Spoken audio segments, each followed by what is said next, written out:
Сайн байна уу? Чатботын автоматжуул дахин ашиглах үйлчилгээтэй танилцгаая. Автоматжуул дахин ашиглах үйлчилгээ нэг автоматжуулалтаас нөгөө дуудаж логик дахин ашиглах боломж өгч ажлыг хөнгөлөх үүрэгтэй. Энэ үйлчилгээг хоёр аргаар ашиглах боломжтой. Нэгт текст, имиж, карт, видео блокод товч нэмж өгч ашиглах.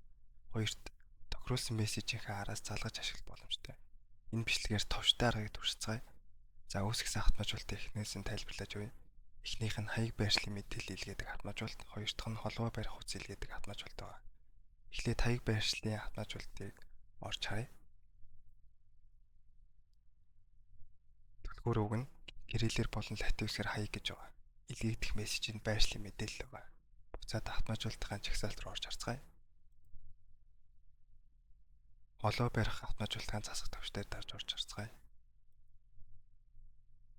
Түлхүүр үг нь кириллээр болон латин үгээр утас гэж байгаа. Илгээгдэх мессежийн утасны дугаар байгаа. Утасны дугаар агуулсан текст дотроо товчлуур нэмж өгье.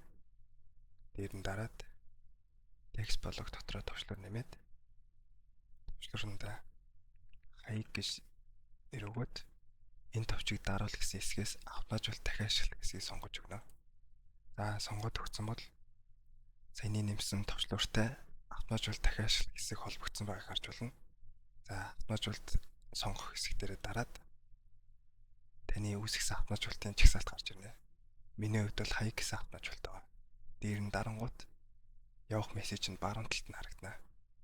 За баруун дээр байгаа сонгох товчлуурыг дараад зүүн талын меню болон баруун талын автоматжуулалт дахин ашиглах хэсэг дотор миний сонгосон хаяг автоматжуулалт сонгогдсон байгааг харж байна. За энэ автоматжуулалтаа баруун дээр байгаа засах төвч дээр дарж хадгалъя. За хадгалсны дараа пэйж рүүгээ утас гэдэг үг бичээд автоматжуулалтаа шалгая. За анхны байсан утасны дугаар сүүлд нэмсэн хаяг гэсэн товчлуур нэмэгдэж ирснийг харж байна.